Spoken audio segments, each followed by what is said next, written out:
Welcome to After the Credits. Unfortunately, I'm not dead yet. Sorry about the hiatus, but we have a good show lined up. Well, it's a short one, but it's still good. We have a review of The World's End, then a little bit of movie news, and we say goodbye to one of our frequent guests on the show. I mean, he's already gone, but, you know, every other show gets to say goodbye to him. So will I. Alright, stay tuned for that.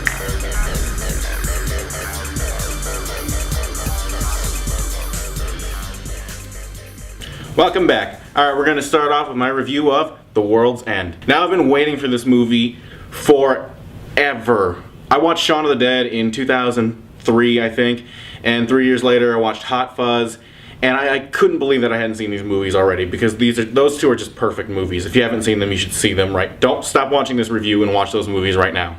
The World's End is the final in the quote-unquote Blood and Ice Cream trilogy, made by Edgar Wright, Simon Pegg, and Nick Frost. They're a fucking dream team. They work so well together. They had a TV show, Spaced. I'm not going to get too into it, but they decided to make some movies together to pay homage to their favorite genres. And Shaun of the Dead was zombies. Hot Fuzz was, you know, action cop movies. And this last one, sci-fi. It is amazing. It tells the story of Gary King, who is, how do I describe him? Alcoholic? Yeah, he's kind of an alcoholic who really wants to relive his glory days. So he decides to call up all of his old college buddies and go on this journey to the World's End, which is a pub. And along the way, they have to hit 11 other pubs along the way. Wait, no. Along the way, they have to hit 9 other pubs. I thought it was 12 for some reason. They have to hit 10 pubs, drink a pint in every single one. But a lot of his friends aren't really on board with the idea because he's kind of an asshole. And, you know, they're all grown up. But he convinces them to go along anyway. And his friends, there's Peter, Paul, Andy, played by Nick Frost. Who was the last guy? Was that it? No, there was one more. It was Peter, Paul. Oh shit, I don't remember all their names. That's embarrassing. Whatever, not important. All the characters are great. I don't remember all of them because there's so much, like, just shit goes on in this movie.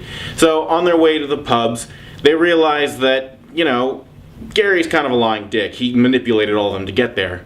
But, suddenly, robots. They're attacked by some weird robot things with very easily crushed heads and blue blood, or ink for blood. And they realize some crazy shit's going down. That's why everybody in the town was acting weird, because everyone seems to not remember them at all. So they think, alright, we need to figure a way out of this invasion. But everybody in the town knows they were going to hit all those pubs. So it's up to them to try to get to all those pubs so that the aliens don't become suspicious that they suddenly know something. So Gary leads his friends on this crazy quest, and along the way, it finds out it runs a lot deeper, in that there's not only just robots that have taken over, but there are humans who are assisting the robots in hiding. And Gary, I'm not going to give too much away of the story, I'm going to leave it like that.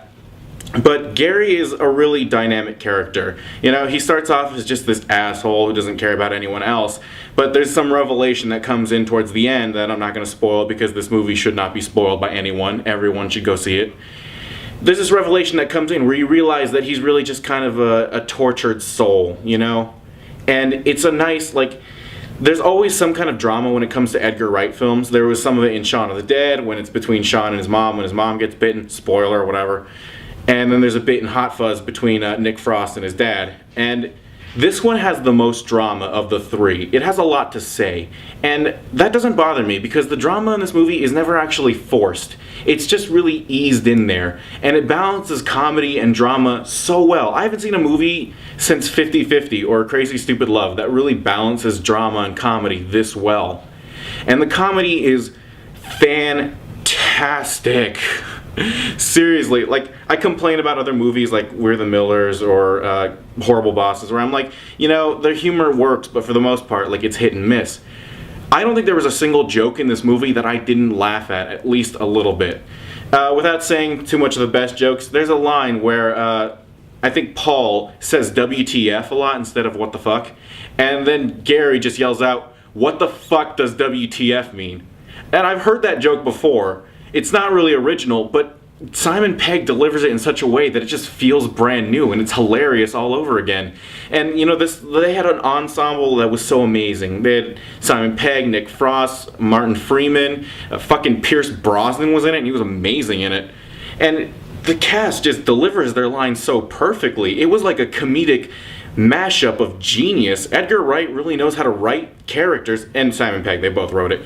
They know how to write their characters and pick the actors that can deliver these lines perfectly. And that's what I really loved about the trilogy, and I think it's most evident here. I'm not going to say The World's End is the best. I'd have to watch it a few hundred more times to match up with the amount of times I've seen Shaun of the Dead and Hot Fuzz. But it is one of the best movies I've seen. If I had to complain about a couple things, I would say, one, there's no foreshadowing that I saw of the aliens or the robots invading. You know, in Shaun of the Dead, you saw some news broadcasts about zombies, but they were kind of in the background. They were mostly hidden, and you knew coming, hey, there's probably going to be zombies. In Hot Fuzz, they kind of lay out in the beginning that there's going to be murder. So it was kind of weird that there was none here. Like, I kind of wish that there was like some, like, I don't know, like some robots like in a department store or something. They probably could have been there. There's so many jokes packed into this movie that I probably missed a ton of them. And another thing I wasn't really too much a fan of in this movie was it feels like Edgar Wright's least original. It's essentially a comedic remake of Invasion of the Body Snatchers, which is fucking amazing. It, like I said, there's everything about this movie is so great, but it doesn't feel like his most original. I think Hot Fuzz was probably his most original, and that one still borrows a lot from other movies. But these little things don't detract at all from the movie. It's funny, it's dramatic, it's well written, it's well acted, it's fucking perfect. This is a future, this movie's perfect. Like, just throwing that out there. And unprecedented, I give The World's End a 10 out of 10. I know, I'm gonna say right now, this movie is not perfect because some bitch is gonna like go on and be like, well, this is wrong about the movie. Whatever. I don't care. I just find this movie so great, so fun, so hilarious. And I've always had this debate, you know, Iron Man 3, Elysium, Pacific Rim, what's my favorite summer movie? I'd have to say The World's End tops all of them. And yeah, it's a summer movie. It counts. It came out in England a little while ago, so it made it into the summer. So go ahead and watch The World's End if you haven't, because a lot like with Edgar Wright's movies, although it borrows elements from other movies, you'll see many references to, like I said, Invasion of the Body Snatchers, Aliens, and The Day the Earth Stood Still. Even though it borrows these elements, it is unlike any other movie you've seen, and that's what I love about movies. They're experiences. And you should go out and experience this movie for yourself.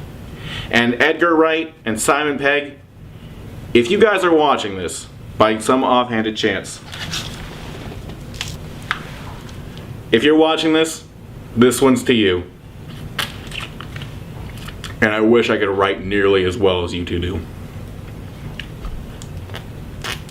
Now we're just going to record you eating the whole thing. This is fucking amazing. Millan eating ice cream for 3 minutes.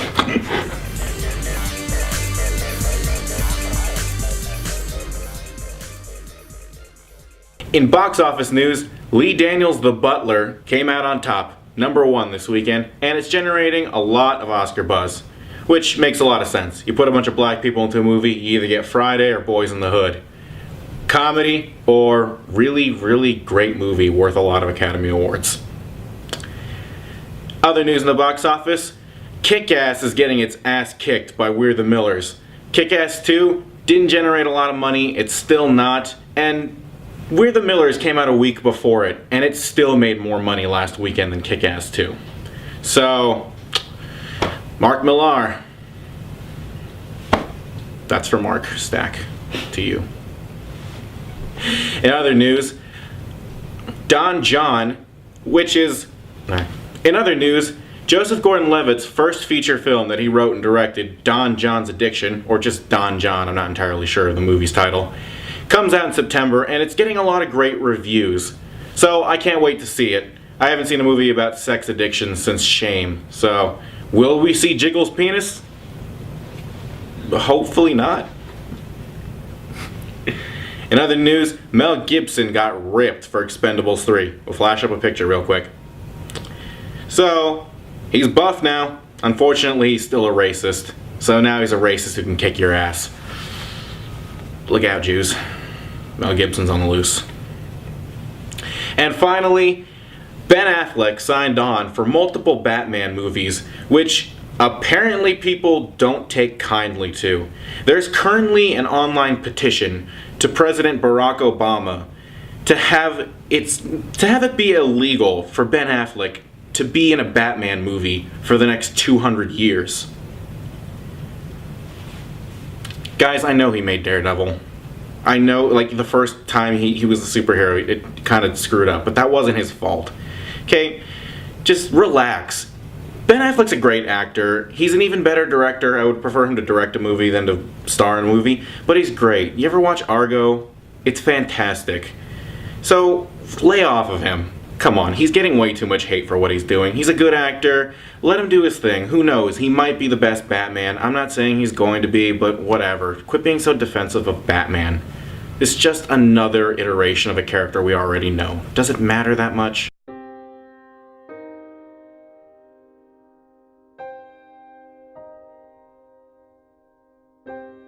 Take one.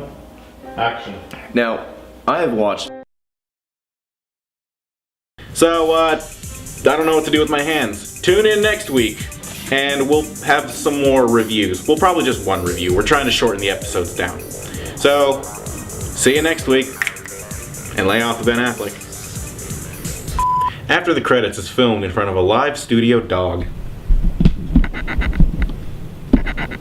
who is asleep. Hey, Chopper. We got the dog from Cujo. Or Beethoven. Take your pick. Or both. I like to pretend that Cujo is a sequel to Beethoven. You were killing everybody, just being the friendly dog. Yeah, would that make it so much better? We should make a gritty reboot. Drugs. Let's make a gritty reboot of Beethoven.